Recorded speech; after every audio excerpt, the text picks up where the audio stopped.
Bonsoir, je suis Cécile Loupin et bienvenue à RDC UKTV News.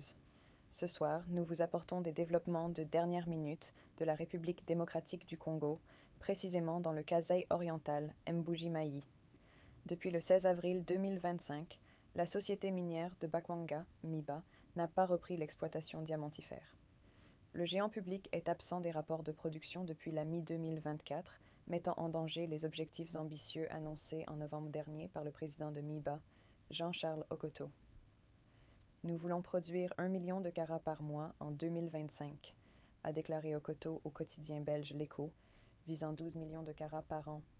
Cet objectif est audacieux, étant donné que la RDC a produit 8,34 millions de carats l'année dernière, en baisse par rapport à 10,78 millions en 2022.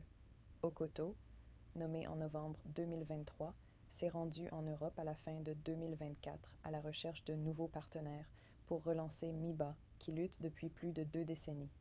ASA Resources, qui détient une participation de 20% dans la société publique, a promis 50 millions de dollars pour la relance. Pendant ce temps, le gouvernement de la RDC, qui détient 80%, a approuvé un plan de relance minimal de 70 millions de dollars en août 2024.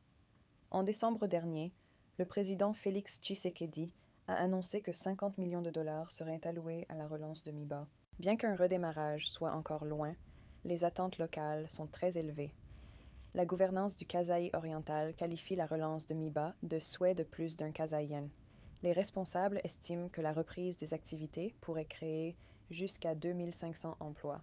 En regardant vers l'avenir, MIBA prévoit de diversifier ses activités dans l'extraction d'or, de nickel et de chrome, et de s'étendre dans d'autres provinces de la région du Grand Kasaï.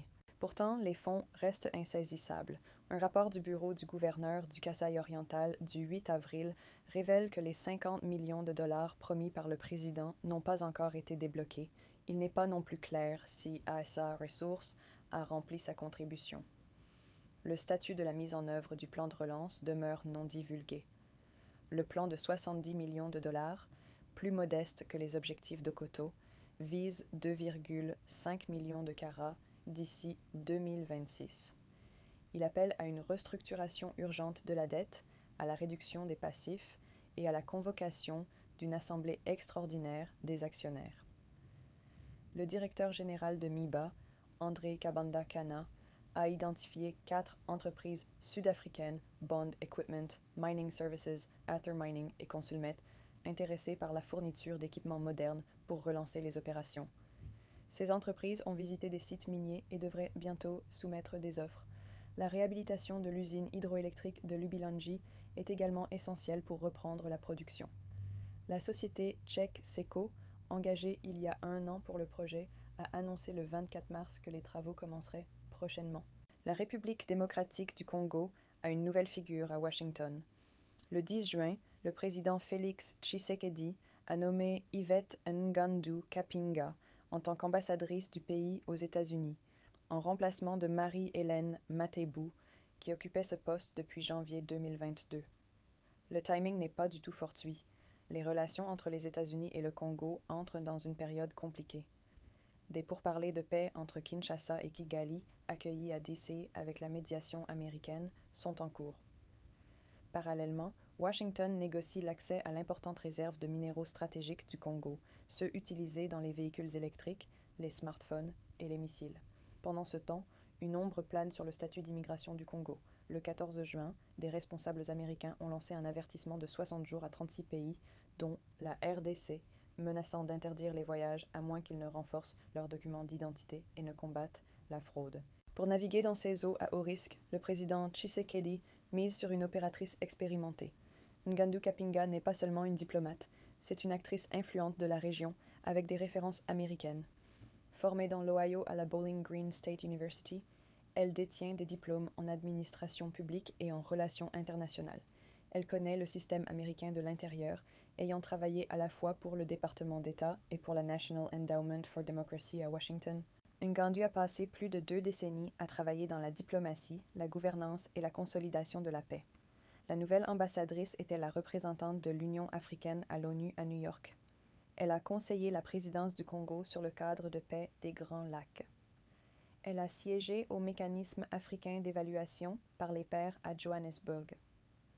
En août 2020, elle est devenue la première femme à diriger le portefeuille Genre, Développement humain et social au sein du Bloc régional d'Afrique centrale, la CEAC. Elle a également travaillé à la Commission de l'Union africaine, à Addis Abeba, à la Fondation nationale pour la démocratie et au département d'État américain à Washington. L'usine de Katanda dans le Kasaï oriental aura une capacité annuelle de 1,2 million de tonnes, la première phase produisant 300 000 tonnes. Les prix du ciment dans la province pourraient passer de 24 à 30 dollars par sac de 50 kg en raison de la production locale. Associé à l'acquisition de Silou, WIH Cement pourrait devenir le principal producteur de ciment en RDC avec une capacité de 2,2 millions de tonnes. L'usine de ciment en construction à Katanda, dans la province du Kasaï oriental, devrait commencer la production en février 2026, selon le gouverneur intérimaire Dr Augustin Kayemba Moulemena lors de son inspection du site le 8 août. Les travaux, qui ont débuté en août 2024, se concentrent actuellement sur la base de vie et les bureaux du personnel. Certains équipements sont déjà arrivés à Lubumbashi, tandis que le reste est attendu de Chine d'ici la fin août 2025. Les fondations pour les structures en acier, essentielles à l'installation des machines de production, sont en cours. La première phase de l'usine, estimée à 400 millions de dollars, produira 300 000 tonnes par an, augmentant progressivement jusqu'à sa capacité totale de 1,2 million de tonnes. Les prix locaux du ciment, actuellement d'environ 24 dollars pour un sac de 50 kg et augmentant parfois à 30 dollars en raison de défis logistiques, devraient diminuer une fois la production lancée. Avec cette usine, la RDC pourrait réduire son déficit en ciment, qui s'élevait à plus de 260 000 tonnes en 2023, selon la Banque centrale du Congo. Associée à l'acquisition par WIH Cement d'une participation de 91% dans la cimenterie de Lukala près de Kinshasa, l'entreprise pourrait atteindre une capacité de production combinée de 2,2 millions de tonnes par an, la positionnant comme le principal producteur de ciment du pays. Bonjour et bienvenue sur notre plateau RDC UKTV avec le journal d'aujourd'hui, Cécile Loupin. L'affaire mettant en cause l'ancien ministre de la Justice, Constant Mutamba, arrivé à sa phase de plaidoirie à son audience publique de ce mercredi 13 août 2025. Cette étape de la procédure a débuté avec les réquisitions du ministère public, qui a requis la peine de 10 ans des travaux forcés pour détournement de 19 millions de dollars américains destinés à la construction d'une prison à Kisangani. Dans sa narration des faits, le ministère public a relevé plusieurs éléments qui soutiennent ses arguments. Le recours à la procédure de gré à gré au lieu de la passation des marchés publics, la mise à l'écart par l'ancien ministre de la Justice de certaines institutions censées le conduire dans cette procédure, notamment le secrétariat général à la justice, la conclusion du marché des constructions avec la société Zion Construct, qui n'a pas d'existence juridique, le fait de virer l'argent sur le compte de cette société au mépris de ses règles de procédure, l'exécution du marché sans avoir l'avis de non-objection, la fictivité de la société, qui est matérialisée par l'absence de siège social, l'absence de personnel de cette société, l'absence de garantie bancaire de cette société, etc. Sur le plan du droit, l'organe de la loi a soutenu que l'acte de détournement a été posé par le prévenu dès l'instant où l'argent a quitté le compte Frivao du ministère de la Justice pour le compte de la société Zion Construct. Pour l'élément moral, le ministère public a soutenu d'abord que le prévenu est un praticien du droit, ayant la connaissance des règles des marchés publics, mais a pourtant procédé en violation de la procédure prévue en la matière. Il a aussi soutenu l'intention frauduleuse par le fait de procéder alors que le Conseil des ministres, ni la Première ministre, n'avaient validé de contrat, et sans avoir obtenu l'avis de non-objection.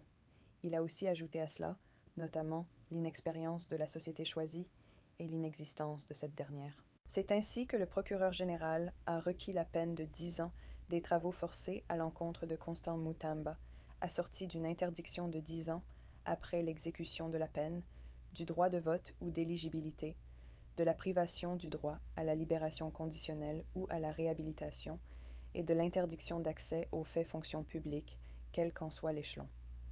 La parole est à présent accordée à la défense du prévenu pour sa plaidoirie. Merci pour rester à l'écoute et veuillez vous abonner massivement pour plus des informations au quotidien.